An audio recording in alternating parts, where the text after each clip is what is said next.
Hi, this is Jennifer Page, and this is my signature assignment for social psychology on poverty and wealth inequality, and my case study is on Carla. So in this PowerPoint, the contents are the introduction to poverty and wealth inequality, who is the case study about, and it's about Carla. Diversity and inclusion challenges, bias, stigma, barriers. Most inspiring part of Carla's story, key learning from the case study, steps to prevent similar experiences, my conclusion, 3 questions that I still have, and references. So, introduction to the topic. Poverty. Lacking resources for basic needs, especially safe housing. Wealth inequality, unequal assets savings that provide stability and opportunity. Inequality is often measured by the Gini coefficient. UK income inequality, Gini for disposable income, was 32.9% in the fiscal year ending in 2024. Wealth gaps are wide. Top 10% household is greater than equal to 1.2 million euros versus bottom 10% is less than or equal to 16.5 thousand euros. That's through 2020 and 2022. Who is the case study about? So my case study is about Carla. Carla became homeless after her temporary cleaning job ended, and she had to leave her family home. She lived in her family home with her mom and her sibling. She spent her remaining money in a hostel, then began sleeping rough. Sleeping rough means sleeping on the streets. She survived by asking for money for food or hostel nights. Some days she went without. One day she came across the police while she was sleeping rough, and they linked her to the St. Mungo's hostel, or St. Mungo's. This is where she got placement then she moved into a women-only accommodation, and then they had a housing referral for her, and she ended up taking some classes. So basically, St. Mungo's helped her improve her situation. What diversity and inclusion challenges has this person faced? Gendered safety risk. Rough sleeping was difficult and dangerous, especially for women. Stigma and stereotyping. Frequent rejection when asking for help. Language barrier. Portuguese is her first language. English learning supports access to work and services. Economic exclusion. Insecure, low-paid work plus low wealth leaves little protection from shocks.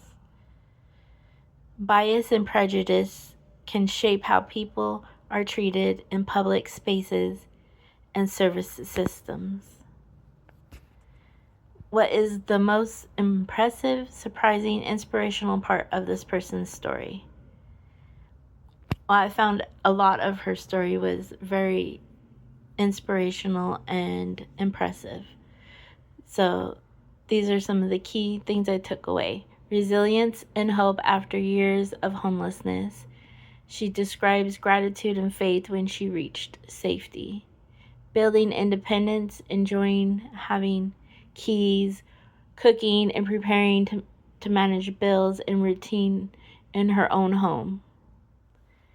investing in the future, starting a bake course, and improving English every day.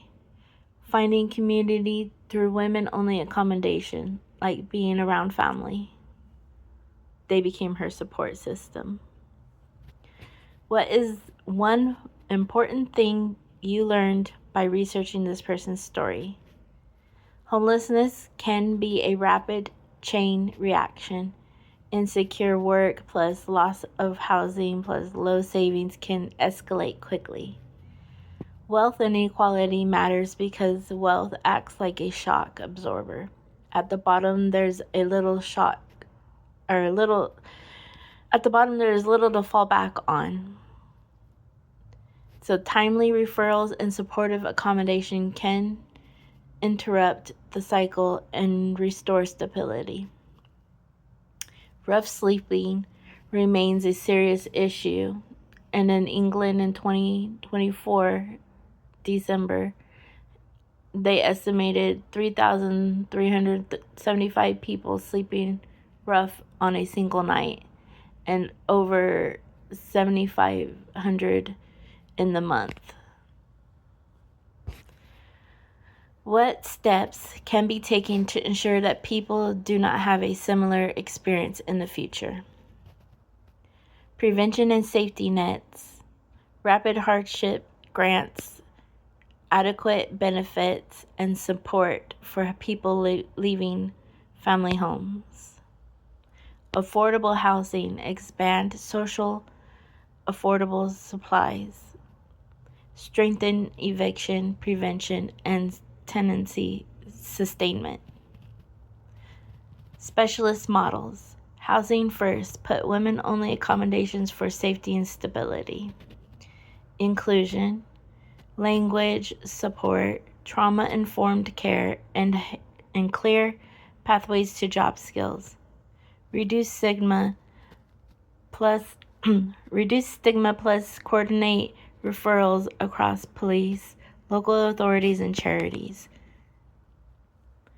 In conclusion, Carla's story shows how poverty and wealth inequality can push someone from the working life into homelessness when job loss and housing loss collide, especially without savings or assets. With safe accommodations, supportive services, and skills training, recovery is possible. Preventing similar experiences requires stronger safety nets, inclusive services, and more affordable housing. 3 questions that I can still ask. How can communities and employers reduce reliance on insecure temporary work that leaves workers on setback away from homelessness? One setback away from homelessness. What barriers do people with limited English face when accessing benefits, housing lists, and healthcare? And what supports work best? Which policy mix most effectively reduces women's rough sleeping benefits, housing, supply, tenancy protections, and targeted services? And these are my references that I used in preparing this PowerPoint. Thank you.